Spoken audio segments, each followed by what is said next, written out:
Alors, peut-être juste me confirmer, Marie, quand les gens seront branchés pour qu'on puisse débuter.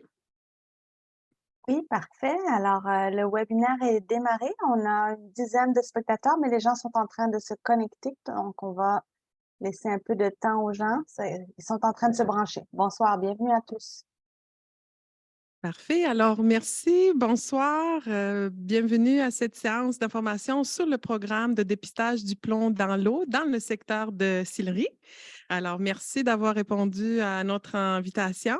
Je me présente, je suis Christina Bouchika, je suis conseillère en consultation publique au service de l'interaction citoyenne.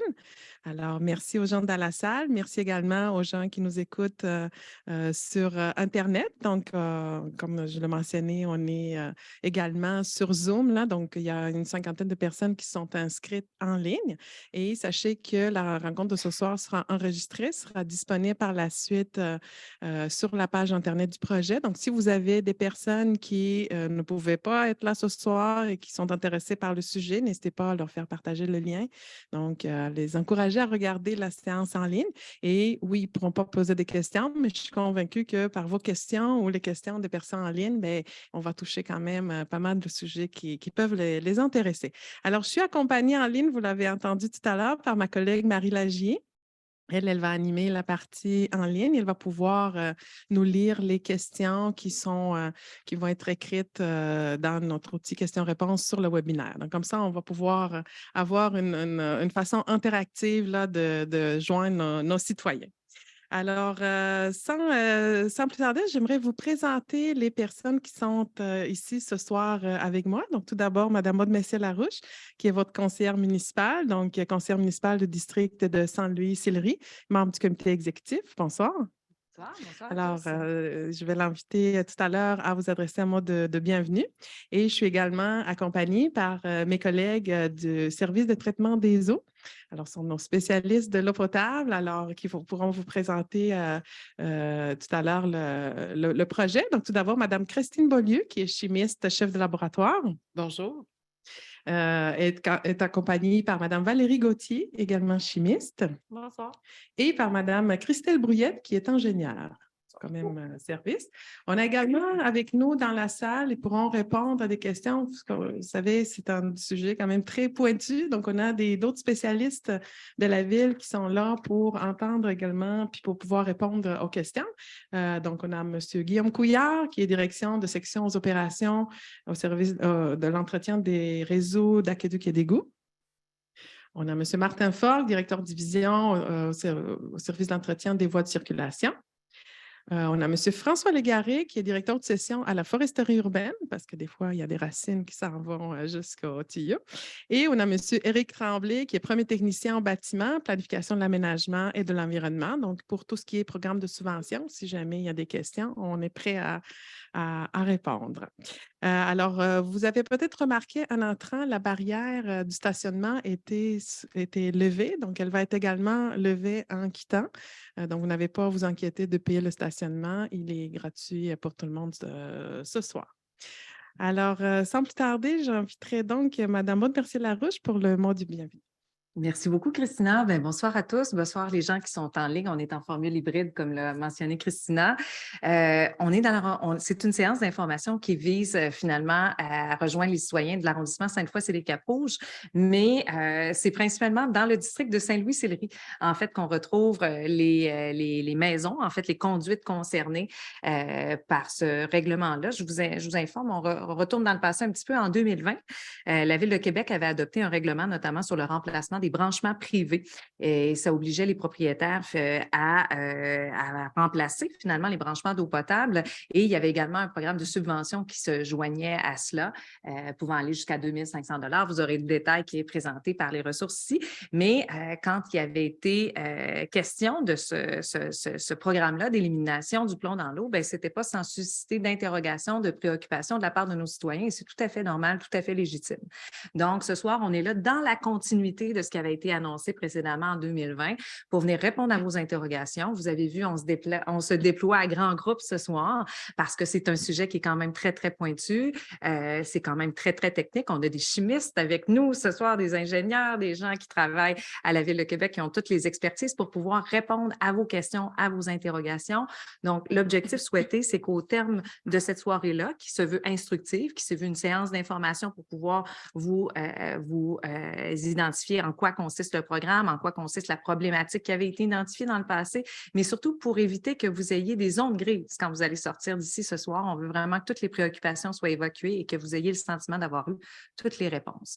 Donc, on va, et s'il y avait évidemment des questions auxquelles on ne peut pas répondre, bien sûr, on s'assurerait de pouvoir revenir vers vous par la suite avec les réponses qui conviennent finalement au meilleur de notre connaissance, notre expertise. Elle est très spécifique à la Ville de Québec. On en est bien fiers. On est là ce soir pour vous. Donc, une bonne soirée. Voilà. Merci, Madame Mercier-Larouche. Alors, pour la soirée de ce soir, on a distribué près de 2000 dépliants dans le quartier. Donc, c'est principalement, comme Madame Mercier-Larouche le dit, dans le secteur de Sillery, donc dans l'arrondissement Sainte-Foy-Cap-Rouge. C'est principalement dans ce quartier-là qu'on fera le dépistage cette année. Donc, c'est pour Et on a également rejoint les propriétaires, donc donc, pardon, une distribution porte-à-porte, mais également une lettre au propriétaire, là, parce que des fois, les gens n'habitent pas nécessairement sur ces rues-là. Donc, on a tenu également à visiter les propriétaires. Et donc, pour le déroulement ce soir, vous allez voir, c'est assez simple. Donc, après la présentation, vous allez avoir une période de questions-réponses et on va aller en alternance entre les personnes en salle puis les personnes qui sont en ligne. Et pour les personnes en ligne, ce que je vous demanderai, c'est peut-être de garder vos questions pour la fin, parce que peut-être qu'au cours de la présentation, vous allez trouver réponse à vos questions. Et donc, vers la fin, vous allez pouvoir utiliser l'outil question Q&R en bas de. Donc, si vous agitez la souris sur votre écran, vous allez pouvoir avoir un outil Q&R. Donc, c'est dans cet outil-là qu'on vous invite à poser votre question. Et ma collègue Marie Lagier va pouvoir la lire et avec tous les spécialistes, on espère avoir une réponse à votre question. Alors, on compte terminer vers 21h ou un peu avant. Ça va dépendre également de questions que vous allez avoir. Alors, sans plus tarder, j'inviterai donc, je pense que c'est Mme Christine Beaulieu qui commence pour la Oui, présentation. en fait, je vais introduire la présentation de ce soir. Dans un premier temps, on tient vraiment à vous remercier chaleureusement d'avoir accepté l'invitation qu'on vous a soumise ce soir. À titre, je dirais, de membre de l'équipe qui assure le pilotage du programme, mais aussi à titre de toutes les parties prenantes qui sont associées au programme d'élimination du plomb dans l'eau potable. En effet, un peu dans l'écho de ce que Mme Mercier-Larouche vous mentionnait tout à l'heure, on le sait, avec l'implantation justement de ce programme d'élimination du plomb-là, on est venu susciter une panoplie, je dirais, de réactions de la part des citoyens, que ce soit de la curiosité, que ce soit de la préoccupation, que ce soit du questionnement. Et l'occasion qu'on veut vous donner ce soir, puis c'est vraiment dans cette perspective-là qu'on vous a lancé cette invitation-là, c'est de pouvoir accueillir justement vos questions, vos commentaires, vos préoccupations en regard de ce programme-là et de pouvoir, par le fait même, verbaliser de votre côté quels sont vos enjeux pour qu'on puisse, dans la mesure du possible, vous accompagner et aussi également bonifier notre démarche de notre côté. Donc, on vous invite vraiment le plus possible à nous transmettre de façon, je dirais, sereine et en confiance les éléments là, qui peuvent soulever des questions pour vous en rapport avec ce programme-là, parce que pour nous, c'est très important de pouvoir avoir l'écho des citoyens qui peuvent être impactés par ce programme. Donc, dès maintenant, ce que je vais faire, c'est que je vais passer la parole à mes collègues. Donc, Valérie Gauthier, chimiste, qui assure, dans le fond, tout ce qui est le diagnostic par rapport au branchement de services, et ma collègue Christine Brouillet, qui travaille beaucoup au niveau de la valorisation des données. Donc, tout ce qui va être en lien avec les projections pour l'avancement du projet dans le futur. Donc, à vous, mesdames. Merci pour cette introduction. Sans plus tarder, je vais juste faire une présentation là, justement de notre séance de ce soir. Dans un premier temps, on va vous faire un peu le topo des exigences réglementaires, de où on part un peu l'historique rapidement. L'état de la situation également sur le territoire jusqu'à maintenant, ce qu'on voit au niveau là, des dépistages et aussi les travaux de remplacement et la prévision de dépistage pour votre arrondissement plus précisément. Juste un petit peu avant la période de questions, je vais faire la présentation du matériel qu'on a apporté, que lorsqu'on va se déplacer là, chez chacun d'entre vous, vous pourriez voir. Donc, on va prendre un petit peu de temps pour le présenter et aussi pour ceux en ligne. Puis après, on passera à la période de questions. Donc, les exigences réglementaires, ça fait déjà plusieurs années là, que le plomb, on va dire, est interdit à l'utilisation. Depuis les années 80, on le sait, ça a toujours été en diminuant l'utilisation du plomb là, dans différents types de produits. Donc, la norme a évolué avec le temps, elle a diminué de plus en plus du fait qu'avec les années, Santé Canada a amélioré ses recommandations pour justement utiliser le moins de plomb possible dans tout ce qui peut nous entourer au niveau de différents matériaux. Donc, nous sommes rendus présentement à 5 microgrammes par litre, qui est maintenant la norme du gouvernement provincial qui a été émise, duquel maintenant la municipalité doit se conformer. Alors, dans l'eau potable, ça devient maintenant la norme, on doit être sous le 5 microgrammes par litre de plomb. Je m'excuse, je n'avais pas changé ma diapositive. C'est pour vous montrer le... faire un coup de coude, je ne touche pas. Donc, c'est juste pour faire un peu le tableau là, de où on est parti. Donc, déjà 10 fois moins grande que dans les années 80. C'est somme toute ce que j'ai dit oralement, mais je peux vous laisser quelques minutes pour lire que la recommandation Canada et que maintenant notre norme provinciale est à 5 microgrammes par litre. Au niveau du programme, au niveau de la municipalité, l'objectif du programme d'élimination du plomb dans l'eau potable est tout d'abord de remplacer les canalisations en plomb qu'on peut connaître sur notre territoire, tant côté municipal en tant que tel, notre côté à nous, ce qui part de l'aqueduc vers votre résidence doit être sans plomb. Et interdire donc les branchements d'eau potable qui sont en matériaux non conformes, qui parfois peuvent être autres que le plomb, mais on sait que, par exemple, le laiton, l'acier galvanisé, c'est des alliages métalliques dans lesquels peut contenir du plomb, donc ils sont aussi prohibés. Et par la suite, contrôler la corrosion à l'intérieur du réseau d'aqueduc. Si tu me permets, Valérie, Ouais. je vais rajouter un petit commentaire aussi parce que on a retiré une diapo qui était dans le fond le schéma pour vous présenter, pour expliciter un petit peu de quoi on parle quand on parle des canalisations qui risquent d'être retirées ou remplacées au travers du programme d'élimination du plomb dans l'eau potable. Dans un premier temps, le réseau d'aqueduc comme tel, donc les conduites principales qui circulent dans les rues, ce sont des conduites qui ne sont pas en plomb. Donc, selon les données qu'on a actuellement au niveau de notre réseau d'aqueduc, on n'a pas de conduite qui distribue de l'eau potable qui est fait de matériel en plomb. Toutefois, ce qu'on retrouve au niveau du territoire, c'est vraiment des branchements de services. Donc, c'est les canalisations qui raccordent chacun des édifices au réseau d'aqueduc. Et c'est là-dessus que le programme d'élimination du plomb dans l'eau potable se concentre. Parce qu'on sait que malgré la révision du Code du bâtiment et du Code de plomberie qui a eu lieu en 1980, il y a quand même encore sur le territoire des branchements de services qui sont en plomb. Il y en a une partie qui est publique, donc qui est dans l'emprise ou, dans le fond, la partie de votre terrain qui est sous la responsabilité de la ville, donc qui appartient à la ville. Donc, en bon citoyen, nous, on s'assure aussi de faire le ménage dans nos branchements de services, mais il y a la partie privée qui relève du propriétaire de l'établissement en question. En effet, merci. Est-ce que c'est bon de rajouter au niveau des grosseurs? Parce que oui, dans la plomberie, c'est sûr qu'effectivement, comme Mme Beaulieu disait, le réseau principal est très gros pour avoir la bonne quantité d'eau nécessaire pour chacune des résidences. Donc, le plomb étant un métal très malléable, c'est sûr qu'il y a c'est vraiment des petites plomberies qui vont être sous forme de plomb et non des grosses, puisque ça pourrait juste s'écraser. C'est quand même un matériau qui est très mou quand même. Donc, c'est souvent là, relié plus aux petits réseaux, petites canalisations duquel on peut en trouver, en fait. Donc, pour faire un état de la situation de où le plomb peut provenir, justement, nécessairement, de par nos nos eaux brutes qu'on prend ici et là à la ville, que ce soit le fleuve, le lac Saint-Charles et autres sources d'eau, l'eau ne contient pas naturellement de plomb. Malheureusement, l'eau va se contaminer au fil de son chemin selon dans quoi elle va passer. Donc, comme je disais, ben, ça peut être justement peut-être, oui, un branchement, c'est ce qu'on cherche.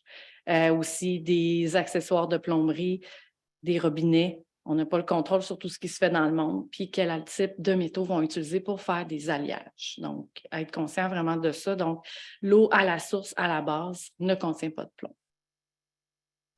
Pour là, on spécifie vraiment les années 80 et moins, parce qu'on sait que c'est dans ces années-là qu'il y a potentiellement du plomb qui a été utilisé pour faire certaines canalisations, certains branchements. Donc, ça correspond à environ proche de 80 000 bâtiments qu'on estime qu'on pourrait trouver sur le territoire. C'est comme un peu une aiguille dans une botte de foin. Et puis, somme toute, 3 500 qu'on suspecte trouver là, vraiment des potentiels de plomb. On vous fait un état de la situation au niveau graphique. Donc, c'est sûr que les décennies années 40, présentement, on a constaté, là, ça fait déjà 2 ans que le programme existe. Donc, on voit que ça a une petite tangente à aller vers la décennie des années 40, qui est justement le temps de la guerre, parce qu'on manquait de matériaux. Et donc, pour construire des nouveaux quartiers dans les années 40, c'était un matériel qui était utilisé pour faire dans les premières canalisations de distribution d'eau potable. Donc, en sachant cela, bien, ça correspond un peu avec les prévisions qu'on voit présentement, avec les données qu'on a. Donc, une des raisons pour laquelle que Mme Brouillette va continuer, pourquoi qu'on cible spécifiquement en ce moment là, certaines décennies dans notre dépistage pour le plomb. Que je passe la parole pour compléter les explications. Fait que dans le fond, moi, je vais vous présenter un petit peu plus le dépistage, comment ça fonctionne, où on va aller et également, c'est quoi les étapes quand il y a des travaux de remplacement. Donc, je vais passer à travers différentes questions pour essayer de répondre déjà peut-être aux questions que vous avez. Fait qu'un peu où qu'on va, comment on fait le prélèvement, qu'est-ce que ça nous donne, puis justement, quoi faire quand j'ai un branchement en fait. Donc, comme on l'a mentionné là, depuis le début de la présentation, c'est vraiment, le dépistage est vraiment concentré sur les maisons qui ont été construites avant 1980, parce qu'à partir de 1980, on a mis une norme en place qui interdisait justement les branchements en plomb. Par contre, ça se peut qu'on fasse d'autres propriétés que 1980. Si vous êtes dans un secteur qui a beaucoup de maisons de 1980, on va faire toutes les maisons qui sont là parce qu'on a déjà vu des maisons qui ont été reconstruites, mais qui avaient quand même encore les anciens branchements. Donc, c'est 1980 en priorité, mais quand on dit qu'on rentre dans un secteur, on le fait au complet. D'où provient le plomb dépisté? Madame Valérie l'a également mentionné. Dans le fond, c'est vraiment par rapport aux matériaux qui se dégagent le plomb. Donc, notre eau à la sortie des usines, là, il y a peu de plomb dans l'eau. Il y a pas de plomb dans le fond. Puis c'est vraiment les matériaux qui peuvent aller en contact avec l'eau contaminée, l'eau potable. Oui. Au niveau des matériaux, quand on parle des accessoires, c'est sûr qu'on parle de la robinetterie. C'est très difficile aujourd'hui de savoir quand on va dans un quincaillier, à savoir exactement la provenance de ces robinetteries-là. Donc, d'un pays à l'autre, les normes peuvent être différentes. Donc, ça peut entraîner quand même quelques enjeux par rapport à ça. Mais au niveau des résidences, je dirais de la période de 1940 et peut-être même antérieure, ce qu'il faut porter attention aussi beaucoup, c'est aux soudures qui sont réalisées sur la plomberie domestique. Parce que dépendamment de la qualité de la soudure, dans cette période-là, si les soudures étaient plus ou moins baveuses, c'était des soudures qui étaient faites à 50 plomb, 50 étain. Donc, ça peut devenir une source qui est non négligeable. Donc, c'est pour ça que ça peut être insidieux parce que les soudures, on ne les voit pas nécessairement partout dans la plomberie domestique. Merci. Excusez, fait que comment est dépisté le plomb dans l'eau? Fait que dans le fond, il y a 2 techniques qu'on utilise là, pour dépister le plomb à la ville. Donc, il y a l'analyse par laboratoire suite à un prélèvement. Donc, quand on va faire un prélèvement à votre robinet chez vous, ou il y a également une inspection visuelle par excavation pneumatique. Donc, c'est 2 techniques qu'on utilise. Le prélèvement d'eau au robinet, dans le fond, ça peut être soit au robinet de la cuisine, au lieu de consommation, ou au robinet extérieur. Fait que pour ça, dans le fond, on va soit prendre un rendez-vous avec vous par téléphone ou on va aller porter un avis là, à votre porte pour dire qu'on va passer. Une fois qu'on est chez vous, dans le fond, on va faire une purge de l'eau des conduites, une stagnation justement pour que s'il y a du plomb qui se dissout dans l'eau, on puisse se dissoudre dans les 30 minutes et on va prélever des bouteilles d'eau. Ensuite de ça, on va analyser les échantillons d'eau au laboratoire, donc au laboratoire de la ville, et vous allez recevoir une lettre par la poste pour confirmer ou pour votre résultat, dans le fond, si votre branchement est conforme ou non. L'autre technique, dans le fond, c'est l'exhalation pneumatique. Donc, également, si c'est cette technique utilisée chez vous, on va vous mettre un avis pour vous dire qu'on va passer dans les prochaines semaines. Dans le fond, l'exhalation pneumatique, comme vous pouvez voir là, sur l'écran, c'est un trou qu'on fait dans la terre d'environ de 1 pied de diamètre jusqu'à la conduite pour aller voir le matériau. Donc, et suite à ça, si le matériau est en plomb, bien, vous allez être également là, avisé par une lettre par la poste. Donc, pourquoi on utilise une technique versus l'autre? Bien, c'est à la discrétion de la ville. Donc, c'est nous qui on par rapport, des fois, ça peut être à l'aménagement, par rapport au délai, par rapport à différents facteurs, au type de bâtiment également, excusez-moi. Donc, c'est vraiment ça qui va nous permettre de dire quelle technique on va utiliser, là, dépendamment de votre résidence. Les 2 techniques ont des pour et des contre. Donc, au niveau du prélèvement, bien, c'est sûr qu'on ne peut pas utiliser l'eau pendant 30 minutes pour la période de stagnation. Donc, c'est sûr que quand c'est des immeubles avec plusieurs logements, bien, c'est un peu plus complexe. Donc, on va moins privilégier cette technique-là. Les délais de résultats sont également plus longs. On parle environ de 60 jours là, entre le moment qu'on va chez vous et que vous allez recevoir là, la lettre pour votre résultat. Les points positifs, le résultat est très précis. Dès qu'il y a un peu de plomb, on le voit dans les résultats de laboratoire et c'est également plus économique qu'une exhalation pneumatique. En ce qui concerne l'exhalation pneumatique, bien, les points négatifs, c'est sûr que ça va briser un peu l'aménagement là, à cause du trou. C'est également plus coûteux que le prélèvement. Le résultat, par contre, est très rapide. Là. Dès qu'on voit le matériau, bien, on peut savoir justement s'il est conforme ou non. Et on peut utiliser l'eau durant l'excavation là, sans aucun problème. Dans le fond, c'est technique. J'ai comme de la misère avec ma souris. Excusez-moi. Les frais sont payés par... Oui, tout c'est le dépistage, dans le fond, c'est la ville qui assume les frais dans le projet. Donc, peu importe la technique, là, si vous n'aurez rien à débourser, là, c'est vraiment, ça fait partie des coûts du projet. Dans le fond, le dépistage se fait sur une période qui est quand même assez limitée au niveau des prélèvements d'eau. On parle à peu près de juillet à septembre. Là, ça peut s'allonger un petit peu plus, dépendamment, dans le fond, c'est par rapport à la température de l'eau. Il faut atteindre une certaine température là, pour être capable d'avoir des prélèvements, justement, que le plomb puisse mieux se dissoudre, pour avoir des prélèvements qui sont plus réalistes.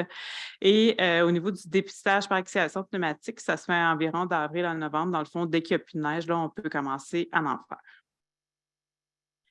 Pour ce qui est de cette année, dans le fond, quelles propriétés sont dépistées? Bien, pour l'objectif 2023, on parle de 1 500 prélèvements d'eau qui seront faits et de 2 300 exhalations pneumatiques. Qu'on va faire au niveau là, de 2023. Et en ce qui concerne, là, cette fois, c'est le Cap Rouge, on parle d'environ 1000 propriétés qui seront dépistées cet été. Donc, on est dans différents secteurs là, pour cette année. Dans le fond, vous voyez la carte là, ici, là, mais il y avait la liste également assez détaillée sur le site lors de l'invitation pour voir les adresses. Mais vous voyez, dans le fond, le nombre de maisons dépistées, donc de résidences, environ 1000, qui sont réparties sur 55 rues. Dans le fond, là, les couleurs, c'est selon l'année de construction de la maison, parce que nous, ça nous indique, là, comme on a vu en 1940, bien, il y a il y a beaucoup plus de chances d'avoir de plomb. Donc, c'est seulement là, un aspect visuel pour marquer les années de construction des résidences. Quoi faire si j'ai un branchement en plomb? Fait que dans le fond, si suite à nos dépistages, on découvre que vous avez du plomb, la ville va vous remettre un pichet filtrant. On va vous le présenter à la fin, là, mais vous le voyez dans la salle, qui va permettre d'éliminer le plomb pour l'eau de consommation. Donc, en attendant que justement les remplacements soient faits, bien, vous utilisez ce pichet-là avec le filtre là, qui est vraiment fait pour éliminer le plomb. Si les travaux de remplacement doivent être faits au niveau du branchement public, donc retrouve du plomb au niveau du branchement public, c'est la Ville qui va se charger d'effectuer les changements de sa partie dans les 4 ans qui suivent le dépistage, mais habituellement, c'est l'année suivante. Donc, quand on dépiste, par exemple, cet été, bien, habituellement, l'année d'après, on va effectuer le remplacement. Si on détecte du plomb au niveau du branchement privé, si le propriétaire a 4 ans pour effectuer son remplacement, il va devoir faire une demande de permis, mais il y a une subvention là, qui peut être éligible jusqu'à 2 500 qui vont couvrir là, une partie des frais justement de remplacement du branchement privé. Je te laisse la parole, Valérie. Pas de problème. Aussi, savoir que c'est le service de la foresterie urbaine qui va se charger d'évaluer si un arbre, malheureusement, serait au-dessus d'un branchement de service qui devrait être remplacé. Donc, c'est vraiment eux qui vont être les spécialistes pour faire l'évaluation, à savoir les impacts que les travaux auraient sur l'arbre en question. Le plus évidemment, c'est sûr que il peut être conservé, il va le faire. C'est vraiment eux qui vont faire là, l'analyse complète de la conservation ou non des arbres. Et donc, c'est eux aussi qui vont planifier, si nécessaire, l'abattage, ramassage et tout. Les travaux sont 100% aux frais de la ville, si malheureusement c'est le cas. Et par la suite, plante un arbre pour remplacer. Puis qui assure aussi le suivi, la survie de l'arbre planté en question. On donne l'information générale que s'il y a un remplacement qui devrait s'effectuer suite au fait qu'on a dépisté, puis qu'il y a une partie que vous devez remplacer, ou la ville va venir faire un remplacement, c'est toujours une bonne habitude, en fait, là, quand on remet l'eau après un arrêt, puis qu'on a joué un peu là, dans les tuyaux, tout ça, dans la plomberie, on suggère toujours d'enlever le plus possible l'aérateur, là, le petit filtre qui va être là, à votre robinet de consommation, si vous y avez accès. Bien le nettoyer. C'est quand même des bonnes habitudes à prendre une fois de temps en temps. Des fois, on pourrait quand même être surpris de voir malheureusement, peut se trapper des petites particules là, dans ces aérateurs-là. Puis, par la suite, faire toujours un bon coulage, une bonne flush, justement, des tuyaux pour être sûr que toutes les particules qui auraient pu, pendant les travaux, se libérer, ne se ramassent pas là, à vous contaminer jour après jour, malgré que le remplacement ait été fait. Mais c'est toujours une bonne habitude quand même. En général, on le recommande d'aller voir là, ce petit filtre-là, ce qu'il peut contenir, parce que la ville ne fait pas juste des remplacements en plomb. Au contraire, c'est très, très minime là, ce qu'on se trouve à faire par rapport à tout autre travaux qu'il pourrait avoir sur les réseaux d'aqueduc. Donc, on fait juste piquer un peu là, votre curiosité par rapport à ça, puis vous inciter quand même à savoir que c'est une bonne habitude. Mais pour le plomb particulièrement, c'est encore plus important. On termine avec les bonnes pratiques. Je vous invite peut-être à vous préparer si vous êtes capable. Là, on peut peut-être faire un focus là, sur le code QR. Là, peut-être que ma collègue pourra le faire. En fait, dans un premier temps, c'est qu'on a fait un formulaire d'auto-inspection. Si la présentation de ce soir vous a suscité des questionnements à savoir si potentiellement à l'intérieur chez vous, peut-être vous auriez du plomb par rapport aux matériaux, vous allez pouvoir voir à quoi ça ressemble, c'est gris, c'est métallique.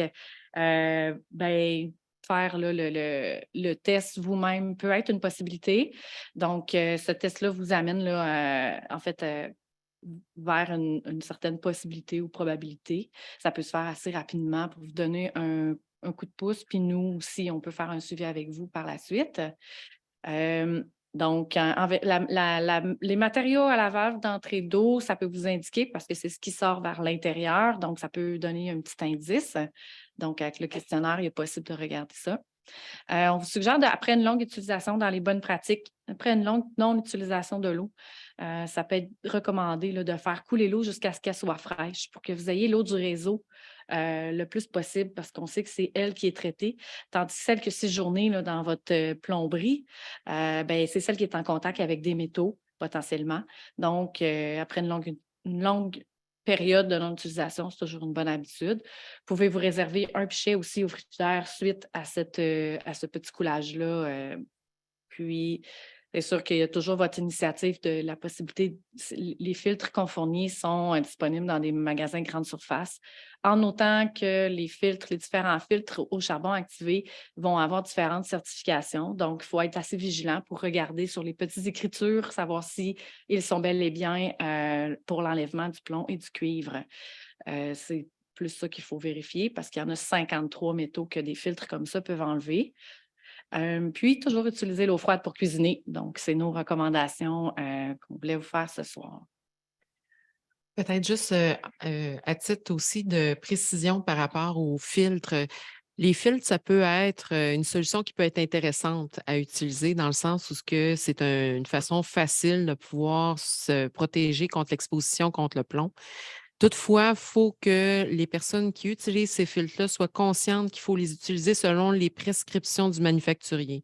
Ça veut dire de respecter les durées de vie pour les filtres, sinon ceux-ci peuvent devenir des nids de prolifération de bactéries. Donc, ce n'est pas plus intéressant pour la consommation d'eau potable ni pour la santé. Donc, c'est un outil à utiliser de façon judicieuse, mais de façon prudente aussi.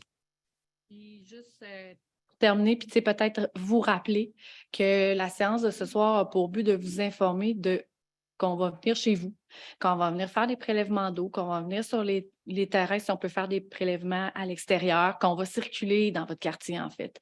Donc, le but de la présentation, c'est vraiment plus de vous informer qu'on va être en dépistage, on va faire des prélèvements et tout.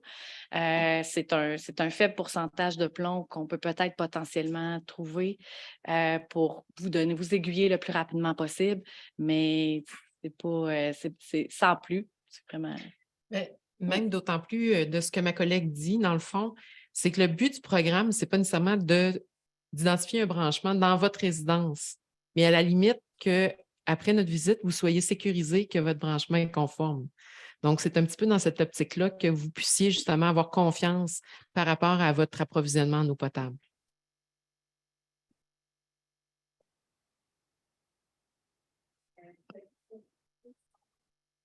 Avant la période de questions, je voulais juste rapidement vous présenter, c'est plus pour ceux qui sont à distance, ceux qui sont ici, vous allez pouvoir venir voir. Le kit du type préleveur, ce qu'il va avoir avec lui, il va avoir un petit test pour tester le chlore avec ce petit boîtier-là. Ensuite. Juste un instant, on va mettre la caméra sur vous pour que les gens en ligne puissent vous voir. Oui. Peut-être mettre l'autre. Est-ce que c'est possible? On va attendre que. Oui, je pense que c'est mieux. C'est bon? Est-ce que vous voulez que je recommence? Si vous voyez l'ensemble ici pour la mesure de chlore dans l'eau, les préleveurs vont avoir aussi avec eux des bouteilles d'échantillonnage.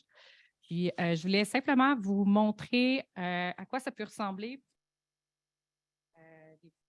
Les fameux branchements.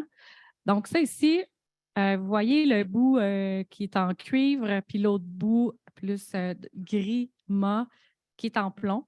Ici, on fait un alliage entre les deux. Donc, ça vous permet un peu de voir là, les différentes couleurs, puis ce qui peut être proscrit. Les différences. On a mis, vous pourriez venir les voir ici sans problème. Et c'est ce qu'on remet ici aux citoyens. Donc, on donne un filtre, des filtres de plus. Il y a déjà un filtre qui est inclus dans le boîtier du pichet. Voilà. Je vous laisse à la période de questions. Merci beaucoup. Oui, parce qu'on avait hier une autre séance dans le quartier Limoilou. Là, les gens nous ont donné la suggestion, mais pour les gens en ligne, comme ça, on avait le kit pour les personnes en salle, donc vous êtes chanceux, mais ce soir, même les gens en ligne ont pu voir cette démonstration. Alors, merci beaucoup pour la présentation. On est maintenant rendu à la période de questions du public. Donc, je rappelle que, bon, on est ici une dizaine dans la salle, une dizaine de personnes, puis on a également une quarantaine de personnes en ligne. Donc, on va procéder en alternance. On va commencer par la salle. Donc, je vais vous inviter, les personnes qui ont des questions, à venir au micro. Puis, c'est important de parler au micro pour que les personnes en ligne puissent vous entendre, parce que sinon, vraiment, on n'entend rien là, quand c'est en ligne. Donc, si vous avez des questions, pouvez venir au micro, poser vos questions. On va prendre aussi des questions en ligne. Je vais laisser ma collègue Marie donner les consignes, comment mettre les, les questions en ligne. Puis on a même une personne ou deux par téléphone. Donc, je vais la laisser donner les consignes là-dessus. Puis on va prendre un premier droit de parole, puis après, si il reste du temps, on pourrait revenir avec un deuxième temps de parole. J'aimerais également remercier mes collègues, les techniciens qui rendent la soirée possible, là. Donc Marc-Antoine Fortin et Mika Gabriel Lefebvre, donc mes deux collègues qui nous assistent ce soir comme à la technique. Merci beaucoup. Alors, Marie, si tu pouvais donner des consignes pour les gens qui sont par téléphone et en ligne. Oui, parfait. Alors, bonsoir à tous. Donc, on a 2 personnes par téléphone ce soir. Donc, si les gens qui souhaitent poser des questions n'ont pas la capacité de taper leurs questions par écrit dans l'outil QR, il est possible d'utiliser le bouton «Lever la main». Donc, quelque part sur votre écran, là, que ce soit sur un téléphone, une tablette ou un ordinateur, vous pouvez voir le menu «Lever la main». En fait, par téléphone, il faut faire étoile 9 pour lever la main. Et à ce moment-là, on vous donnera l'autorisation d'ouvrir votre micro pour que vous puissiez prendre la parole. Donc, à ce moment-là, je vous donnerai les consignes. Étant donné qu'on est nombreux, quoique en ce moment, on a une trentaine de personnes en ligne. Donc, je pense qu'on a déjà en salle et en ligne, mais je ne sais pas combien en salle on est rendu. Mais bref, on va privilégier l'outil QR pour les questions en ligne pour qu'on puisse lire le plus grand nombre de questions possible. Voilà pour les consignes. Merci. Et je vais vous inviter également, peut-être quand vous venez au micro, vous posez la question, peut-être vous identifier, puis nous dire aussi, si possible, dans quel secteur ou sur quelle rue vous habitez. Alors, est-ce qu'il y a quelqu'un qui veut briser la glace? Bonsoir, monsieur.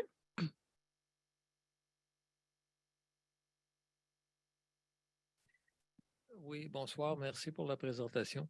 Mon nom est Blouin, je suis résident de l'avenue des Grands Pins. J'ai 2 questions. Est-ce que la ville est au courant, a bien noté les travaux qui ont été faits? Dans ma rue, au milieu des années 90, on a refait la canalisation et à peu près toutes les maisons, dont la nôtre, on a changé à ce moment-là le raccord entre le tuyau central de la rue et celui de la maison. La partie propriétaire et la partie de la ville ont été faites. Est-ce que c'est noté? Est-ce que ça veut dire qu'on n'aura pas à refaire cette vérification-là? Parce qu'on peut présumer que la ville n'a pas réinstallé des tuyaux de plomb en 95 ou 96. Non, on peut présumer, en effet. Donc, est-ce que c'est noté et est-ce que ça va dispenser les résidences comme la nôtre de ce test? Ma deuxième question, vous pouvez répondre à la première. En fait, M. Blouin, je voulais juste reprendre en note le nom de votre rue pour être sûr. Des Grands Pins. Des Grands Ça Pins. s'appelait Des Pins jusqu'aux fusions qui ont changé le nom, modifié. Il y avait des 12 avenues des Pins dans la région, je pense. Donc, peut-être justement pour répondre à la première partie de la question, dans le fond, que vous nous formulez, c'est sûr et certain que nous, on fait le maximum pour aller chercher les informations historiques qu'on a par rapport aux travaux qui ont été réalisés. À savoir si précisément on avait l'information dont vous nous faites mention présentement, je ne saurais répondre à brûle-pourpoint, mais toutefois, c'est clair qu'on le prend en note puis que nous, à la limite, on va retourner dans les archives au niveau du service de l'ingénierie pour aller voir si on a les plans qui nous permettent justement de voir quelle est l'étendue des travaux.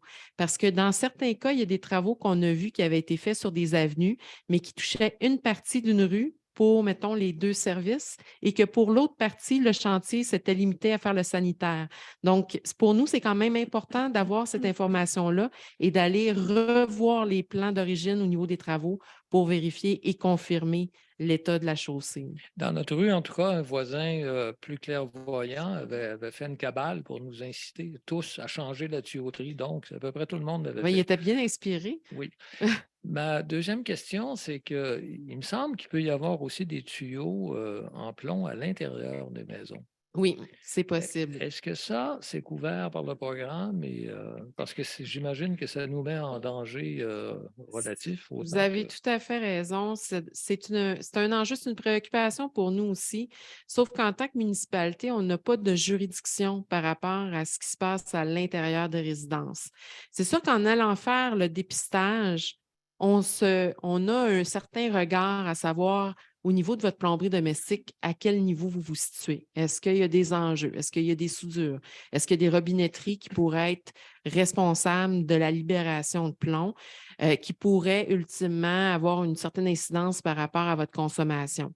Sauf que la Ville n'a pas le pouvoir de vous obliger, dans le fond, à faire le remplacement. Mais on a quand même le souhait en termes d'équité, puis en termes aussi, je dirais, de transparence, de vous donner l'information pour que les propriétaires puissent prendre le choix éclairé de remplacer ou de corriger les éléments qui peuvent être problématiques. Est-ce que la Ville pourrait conseiller sur des travaux? Qui peut faire ces travaux? Qu'est-ce que ça implique?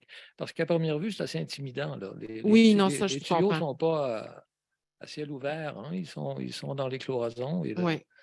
bon, bref, on aura l'occasion d'en parler. Oui, mais je vous dirais qu'au cas par cas, quand ça survient, on essaie de donner le meilleur éclairage possible. OK. C'est sûr qu'on ne peut pas se substituer à une firme, soit de consultant ou même un spécialiste en plomberie, mais dans la mesure de nos moyens en tant que municipalité, on essaie de vous accompagner sur ce chemin-là. Parce que beaucoup vont être dans la même situation que nous. S'il y a du plomb à la sortie du robinet, c'est qu'il vient de la tuyauterie interne. Tuyauterie, Alors, mais souvent encore, je faisais un petit aparté tout soudure. à l'heure, là, mais il y a les soudures, mais il y a la robinetterie. La robinetterie qui passe souvent sous le radar, là, mais souvent, c'est la première coupable dans les J'imagine que les problématiques de plomberie. robinetteries modernes ne sont pas en plomb, là. Non, non, mais ça reste que, étant donné qu'il y a plusieurs manufacturiers Peut-être. internationaux, des fois, ben, si on ne le sait pas, mais que la robinetterie a été conçue en Chine, puis qu'eux, ils n'ont pas les mêmes Oui. normes, ben, ça peut entraîner à ces faibles niveaux de plomb-là quand même une certaine contamination. Merci. Merci, M. Blouin. Puis vous avez laissé, je pense, les coordonnées, votre adresse exacte à Oui. ma collègue à l'entrée, là. Oui. Comme ça, on sera parfait. Merci beaucoup. Mais merci beaucoup. On va vérifier l'information, M. Blouin. Merci. Alors, je vais vérifier avec ma collègue Marie Lagier s'il y a déjà des questions en ligne. On pourrait peut-être prendre une de questions en ligne puis revenir en salle. Oui, tout à fait. Donc, Oui. on a plusieurs questions en ligne, Christina, puis il y en a quelques-unes aussi que j'ai répondu par écrit. Simplement informer les gens, là, donc la présentation de ce soir ainsi que l'enregistrement seront versés sur la page web là, dès demain. Donc, pour ceux qui s'inquiètent, là, ils pourront la reconsulter. Et puis également, les gens qui se demandent si c'est possible de savoir les noms des rues qui seront visitées par le programme de dépistage. Là aussi, sur la page web, on a versé la liste des adresses là, des bâtiments concernés. Donc, vous pouvez aller visiter là, le site web et voir la liste des bâtiments concernés pour Sillery.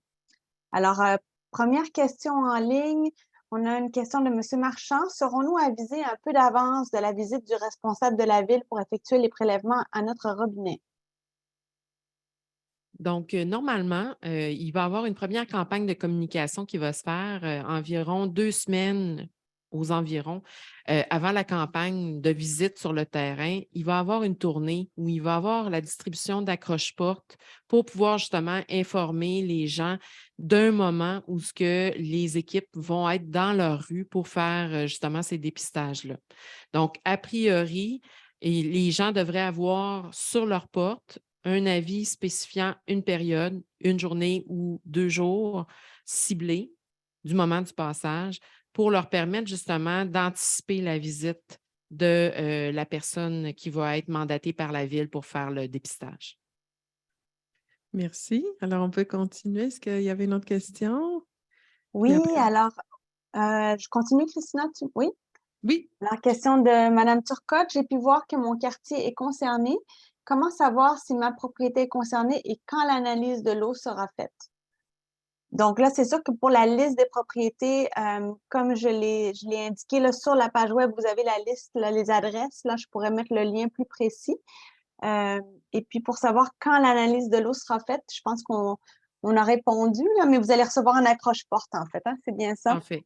Puis on n'a pas, je dirais, jusqu'à présent, la capacité de planifier à une semaine près déjà en partant le moment du passage. Ça va vraiment dépendre de la progression du projet en termes de dépistage durant l'été. C'est pour ça qu'on préfère ne pas fixer d'ores et déjà un moment où ce qu'on espère être dans votre secteur, mais vraiment plus vous donner un accroche-porte 2 semaines à l'avance pour pouvoir justement vous permettre de vous préparer en conséquence. Peut-être mentionner la période, c'est entre quel mois et quel mois? Normalement, on attend de voir quand est-ce que la température de l'eau va atteindre environ 15 degrés Celsius. Donc, on a bien espoir de pouvoir commencer nos campagnes de dépistage à partir du mois de juin, même si la période qui est ciblée, qui est la période la plus chaude, c'est vraiment entre le mois de juillet puis le mois de septembre.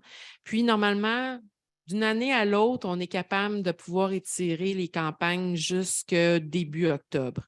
Donc, ça serait vraiment environ, je dirais, là, sans trop m'engager, de dire qu'entre juin et octobre, c'est le moment où on devrait passer sur le territoire de la ville pour faire les dépistages. Mais il y a quand même plusieurs secteurs qui sont visés par ces dépistages-là. Il y a le secteur justement dans l'arrondissement de la Cité-Limoilou, il y a dans l'arrondissement de Sainte-Foy-Sillery-Cap-Rouge et on a un 3e arrondissement aussi de Charlesbourg. Donc, on se partage là, au niveau là, de ces 3 arrondissements-là pour pouvoir faire les prélèvements, ce qui peut nous ralentir jusqu'à un certain point. Merci beaucoup. Alors, je ne sais pas si dans la salle, il y avait d'autres questions. Si vous souhaitez, n'hésitez pas à aller au micro, poser votre question. Non? Ben, on peut prendre encore 1 ou 2 en ligne, puis n'hésitez pas. Donc, ça veut dire levez-vous, puis comme ça, moi, je vais vous voir au micro. Je vais pouvoir vous donner la parole. Donc, n'hésitez pas. On va retourner donc aux questions en ligne, Marie. Oui, alors j'ai 3 autres questions en ligne. Donc, question de M. Mayou. Donc, merci pour l'information. Ma question est la suivante. Je suis propriétaire sur la rue Brûlard, mais je n'y réside pas en permanence. Notre présence est donc sporadique. Comment la ville va procéder pour prévoir la date de la visite? C'est sûr que nous, en déposant un accroche-porte, on se réserve, dans le fond, une certaine fenêtre pour aviser le citoyen du moment où on devrait se présenter à sa résidence pour procéder au dépistage. Mais advenant le cas où on va passer dans la rue puis que les personnes sont absentes, nous, ce qu'on va faire, c'est qu'à ce moment-là, on va relaisser un accroche-porte pour demander au propriétaire de prendre contact avec l'équipe pour pouvoir à ce moment-là planifier un rendez-vous pour réaliser le dépistage. Donc, on essaie quand même de se donner le plus de marge de latitude possible, autant de notre côté que du côté des citoyens, parce qu'on s'entend, on est bien au courant et bien conscient là, que ce n'est pas nécessairement tout le monde qui va être présent au moment spécifique où l'équipe va circuler dans la rue. Mais normalement, dans l'année, on devrait avoir quand même une assez bonne marge de manœuvre de ce côté-là. Oui, allez-y. Également, ben, on peut le faire sur le robinet extérieur. Donc, si vous n'êtes pas présent, on va laisser l'avis. Si vous n'êtes pas présent, il n'y a pas de problème. Nous, on va le faire au robinet extérieur, savoir s'il y a du plomb.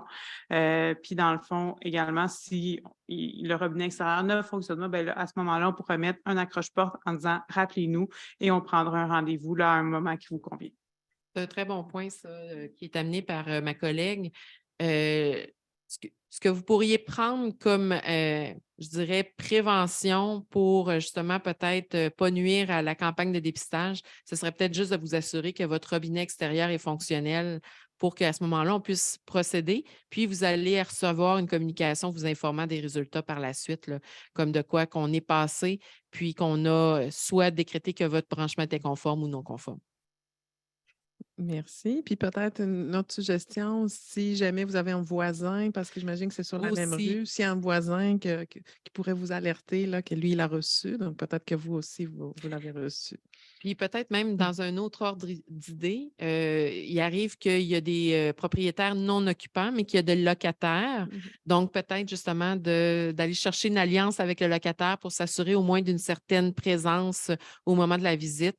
Donc, à défaut que le propriétaire soit présent, mais qu'il y ait au moins un de ses représentants qui soit là pour pouvoir participer à la démarche.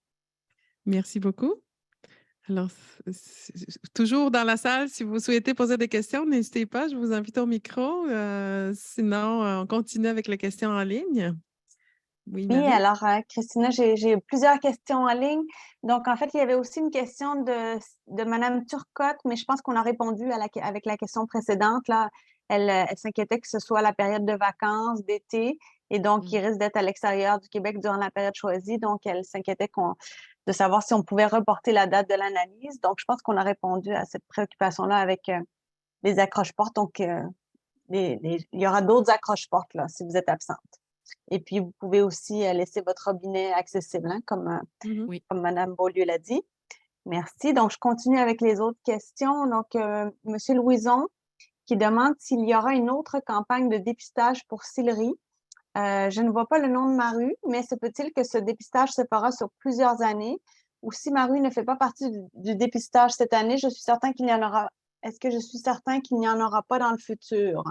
Donc, c'est l'avenue de Villard. Donc, il se questionne à savoir si, parce qu'il n'a pas vu le nom de sa rue là, dans la liste là, des adresses, alors il s'interroge à savoir s'il y aura du dépistage dans les prochaines années. C'est une question qui est tout à fait pertinente. Comme on vous l'a présenté tout à l'heure, il y a environ 80 000 bâtiments sur le territoire de la Ville de Québec qui vont être investigués par le programme d'élimination du plomb dans l'eau potable. Donc, 80 000 bâtiments, vous comprendrez que ça prendrait une armée pour pouvoir réaliser l'ensemble de ces dépistages-là. Donc, c'est un programme qui est appelé à s'échelonner sur plusieurs années. Et présentement, on essaie de couvrir les secteurs qui présentent les plus hauts potentiels de branchement de services en plomb, de branchement d'eau potable en plomb. Donc, pour ce faire, nous, on a fait une analyse de chacun des secteurs qu'on a découpés pour voir quelle était la proportion, la distribution de l'âge des bâtiments dans ces secteurs-là. Et les secteurs qui correspondent le plus à la période de la décennie 1940-1949 sont les secteurs qu'on priorise. Donc, c'est pour ça que cette année, on a décidé d'aller dans votre secteur plus particulièrement. Et ça se peut que dans le cas de la personne qui vient de poser la question, bien que ça va peut-être être l'année prochaine ou dans 2 ans, dépendamment justement de son niveau de priorisation qu'on va avoir en fonction de l'âge du bâti de son secteur. Parfait, merci. Alors, on peut continuer, Marie? Oui, alors question de Madame Drury. Je suis locataire. Vous avez mentionné que vous allez informer le propriétaire si dans le processus de dépistage, vous constatez des problèmes au niveau de la tuyauterie interne. Est-ce que les locataires peuvent également obtenir ces informations? Normalement, le dépistage, c'est vraiment axé à la propriété. Donc, le résultat va être communiqué au propriétaire et normalement, le propriétaire va avoir la responsabilité, et nous, c'est ce qu'on demande dans la communication qu'on va adresser au propriétaire en question, de transmettre l'information au locataire pour pouvoir justement permettre au locataire d'utiliser ou de se prémunir avec les moyens qu'ils vont juger pertinents par rapport à leur santé. Et normalement, l'autre élément, si supposons qu'on avait à dépister un branchement de service en plomb pour un bâtiment locatif, bien, les pichets, normalement, vont être distribués à chacun des appartements qui vont être concernés pour que justement la population, les consommateurs d'eau qui résident dans le bâtiment puissent se prémunir contre l'exposition au plomb. Donc, si on résume, en principe, s'il y a du plomb dans l'eau, en principe, vous allez le savoir parce que vous allez le recevoir en pichet. Exactement. Donc, vous pouvez questionner votre propriétaire à ce Exactement. sujet. Mais c'est sûr que notre responsabilité en tant que ville, implicitement avec la réglementation du RVQ 2884, bien, l'information, nous, on la communique aux propriétaires. Parfait. Merci beaucoup. Alors, on peut continuer avec les questions en ligne? Oui, alors question de M. Vaillancourt. Est-ce que des tests se feront pour d'autres produits contaminants dans l'eau, Pas dans le cadre autre que le plomb? pas dans le cadre du programme d'élimination du plomb dans l'eau potable. Réaliser des analyses, c'est quand même très coûteux. Puis, dans l'eau potable, on essaie de se limiter au niveau des problématiques. C'est sûr qu'au niveau de la norme qui est associée au règlement sur la qualité de l'eau potable, il y a d'autres métaux qui sont considérés. Il y a d'autres composés organiques comme les pesticides ou les HAP ou des composés volatiles. Mais étant donné justement que c'est quand même très onéreux et que ça demande une grosse logistique en termes d'analyse, on préfère y aller vraiment pour l'objet de notre préoccupation, c'est vraiment l'exposition par rapport au plomb. Et là, pourquoi aussi on ne s'étend pas au niveau des contaminants, c'est que les autres contaminants qui sont souvent relevés ne sont pas libérés par les conduites d'aqueduc, mais ils sont déjà présentes suite au traitement ou à même l'eau qui est utilisée pour produire l'eau potable. Donc, nous, on fait déjà un monitoring sur l'ensemble de notre réseau d'aqueducs sur environ 300 points d'échantillonnage. Donc, on est déjà en mesure d'avoir un très bon portrait des différents types de contaminants qu'on peut retrouver dans l'eau potable. Donc, on n'a pas de valeur ajoutée à aller dans la résidence d'un particulier faire ce même type de dépistage. Parfait, merci pour la précision. Alors, on continue. N'hésitez pas aussi, les gens dans la salle, là, si vous souhaitez. Donc, on continue avec les questions en ligne. Oui, j'ai 2 autres questions en ligne. Donc, question de Joanne Bolduc ou Guy Delage. Donc, si le résultat est positif, comment connaître l'équipement fautif?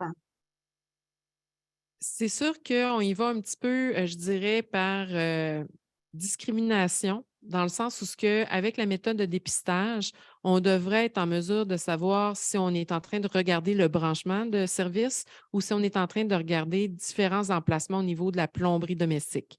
Mais ce que je vais faire, c'est que je vais laisser le soin à ma collègue, qui est vraiment la spécialiste qui s'occupe de faire le dépistage, de vous donner un petit peu plus de précision par rapport aux différents types, aux différents prélèvements qui sont réalisés lors du dépistage. Pour le dépistage, là, l'échantillonnage qu'on fait est un échantillonnage séquentiel. Donc, c'est plusieurs bouteilles qui sont prélevées au robinet en question, qui va permettre un peu, là, étant donné que les bouteilles sont séparées, ça nous dit un peu dans quelle zone on se situe. On prend aussi en compte toute l'hydrolycité, ça se dit ça? C'est quoi l'explication? Dans le sens que, bon, ben, on va prendre le débit aussi en note. On va prendre aussi les mesures, on va estimer les distances dans la résidence et aussi le branchement, à quelle distance il va se situer. Donc, on évalue l'aspect hydraulique aussi. Donc, les bouteilles, les différentes bouteilles qu'on va prendre, ça va varier selon les résidences. Fait que ça se peut qu'il y ait des places qu'on laisse couler l'eau plus longtemps pour s'assurer d'être dans la zone du branchement d'eau potable privée, puis laisser couler un peu plus longtemps pour s'assurer d'aller vers le branchement ville. Les 3 premiers échantillonnages, les 3 premières bouteilles vont généralement nous dire un peu une idée sur la plomberie domestique. C'est là où on va pouvoir, en fait, là, informer un peu là, les citoyens là, des bonnes pratiques à prendre pour savoir si c'est-tu le robinet qui a contaminé le premier échantillon. On va être en mesure de le savoir. Ça va vous aider un peu à savoir si vous êtes toujours mieux de laisser couler la première tasse avant de couler la deuxième. Donc, c'est vraiment, si Ouais, c'est tout de suite, là, le premier on le voit. verre, ben là, on sait que c'est plus proche du Concernant du robinet. Là. robinet, Puis exact. plus on laisse couler, plus on s'éloigne. Exactement. C'est sûr que le robinet extérieur, oui, ça va nous permettre de dépister plus rapidement les branchements, vraiment, ce qui est sous la terre. C'est sûr que c'est un inconvénient un peu de ne pas aller dans la résidence pour un citoyen parce qu'on ne peut pas faire vraiment l'état complet là, de la qualité d'eau jusqu'à son robinet. Par contre, au moins, ça va nous donner une information si les résidents sont absents. Au moins, si on peut faire un prélèvement d'eau à l'extérieur de la résidence, on va au moins pouvoir avoir de l'information sur le type de matériau au niveau du branchement d'eau potable qui se raccorde à l'aqueduc. Merci beaucoup. Ce sont vraiment des questions qui nous permettent d'aller plus en profondeur. Là. Alors, merci à tous. Alors, on peut continuer. Oui, alors j'ai une dernière question. Donc, question de Monsieur Marchand. Le programme de subvention de remplacement des branchements privés est-il rétroactif si notre branchement était bel et bien en plomb? Je vous dirais qu'à l'heure d'aujourd'hui, présentement, le programme de subvention est applicable depuis le début du programme d'élimination du plomb dans l'eau potable, donc à partir de l'adoption du règlement RVQ 2884. Mais pour l'instant, il n'est pas question de rétroactivité à la période antérieure à 2020, malheureusement. Et par contre, si c'était après 2020 et que la personne a fait des travaux, il serait encore admissible au programme de subvention? Ça serait admissible, toujours conditionnellement, par exemple, à avoir les pièces requises pour pouvoir répondre au programme de subvention. Donc, je réfère, dans le fond, les gens à aller consulter le règlement RVQ 2884 qui stipule justement les pièces justificatives qui doivent être produites pour pouvoir faire la demande de subvention. Merci beaucoup. Alors, on peut continuer. Donc, il n'y en avait pas Alors, d'autres questions je pour n'ai l'instant? pas d'autres questions en ligne, donc ça semble être bien complet là. Je vois pas d'autres questions ni de main levée. Il y a encore une personne qui est au téléphone. Si jamais la personne au téléphone souhaite prendre la parole, vous pouvez faire étoile 9. Ah, j'ai une main levée. Donc On quelqu'un va qui n'a l'écouter. pas oui, alors qui n'a pas tapé de questions. Donc à ce moment-là, c'est possible. Je vais vous donner l'autorisation de parler, Madame Hens. La seule chose, c'est que c'est enregistré, donc vous serez capté et puis l'enregistrement sera versé sur le site web. Donc je vais vous permettre de parler. Là, vous pouvez ouvrir votre micro. Allez-y. Bonsoir. Je voudrais savoir si on est obligé, par exemple, pour prendre un échantillon, pour faire plutôt une tranchée, si on était obligé d'abattre un arbre. Nous, on a un gros érable qu'on pensait abattre, on a le permis sur la devanture, le devant de la maison. Est-ce qu'on est mieux d'attendre la visite des inspecteurs pour ce règlement avant de faire l'abattage? C'est une excellente question. Je pense que je vais en profiter pour solliciter mon collègue à la foresterie urbaine qui va être mieux en mesure de pouvoir répondre à la question, Mme Hens. Donc, il y aura vraisemblablement un petit peu de coordination à faire. Je crois qu'en fonction de votre inspection, à moins qu'il y ait un danger, Mme Hens, là, et que l'arbre soit dangereux, que vous deviez l'abattre déjà, et je comprends que vous avez peut-être déjà un permis pour le faire, il n'y a pas de contre-indication à ce que vous le fassiez tout de suite. Cependant, si vous voulez, on peut peut-être là, avoir un petit élément de coordination avec notre inspection là, au niveau ville. Merci. On pourra noter votre adresse, peut-être, si vous pouvez la laisser là, à Mme Lagier. Là. Bien, c'est 1396, je vous l'ai dit tout de suite, là. 1396 Joseph Rousseau. C'est parce qu'il y a une question de coût aussi. Je ne voulais là. pas être indiscret, Mme Hens. Oh, non, il n'y a pas de problème. C'est parce qu'il y a une question de coût aussi. C'est très dispendieux d'abattre un arbre, mais si de toute façon vous les abattez, puis c'est sur le terrain de la ville, cet arbre-là, en tout cas, il est limite, là. En tout cas, on va communiquer avec vous pour essayer de s'arrimer à ce qui concerne ce point-là. Avec plaisir, madame. Merci. Merci, Mme beaucoup. Hens. Merci. Donc, c'était M. François Légaré, là, qui est le directeur de section pour la foresterie urbaine. Alors, est-ce qu'on a une autre main levée ou une autre personne qui souhaite s'exprimer en ligne ou en salle? Alors, je Oui. ne vois pas d'autres mains levées ni de questions. Donc, non, je ne vois pas d'autres questions pour l'instant. Alors, on va pouvoir conclure. Je vais laisser le mot de la fin à Mme Maude Messin-Larouche. Merci beaucoup, Christina. Tout d'abord, j'aimerais remercier les équipes qui sont là ce soir avec nous. Je pense qu'elles ont pu répondre à bon nombre de questions et évacuer des préoccupations telles qu'on signifiait. Donc, l'objectif de cette soirée-là, de cette séance d'information-là est atteint.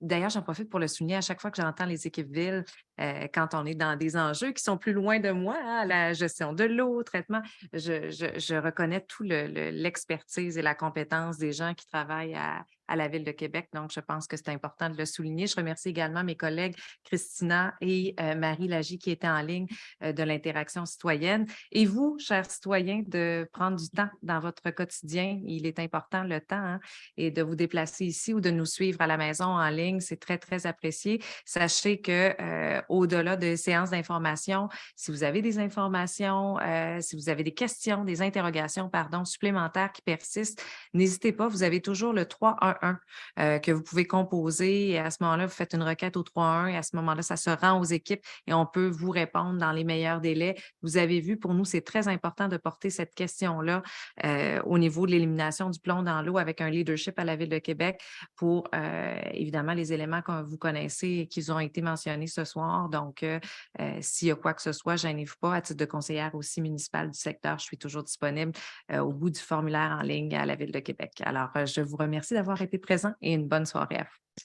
Merci beaucoup. Et je m'en voudrais de ne pas, j'ai oublié de souligner la présence de ma collègue Hélène Rioux, qui est tout le temps là pour accueillir le monde. Vous l'avez toutes rencontrées individuellement. Là, donc, merci beaucoup, puis désolée de l'oublier. Alors, merci pour votre présence, tout le monde. Merci aux gens en ligne également. Puis, je vous souhaite une bonne soirée. Au revoir.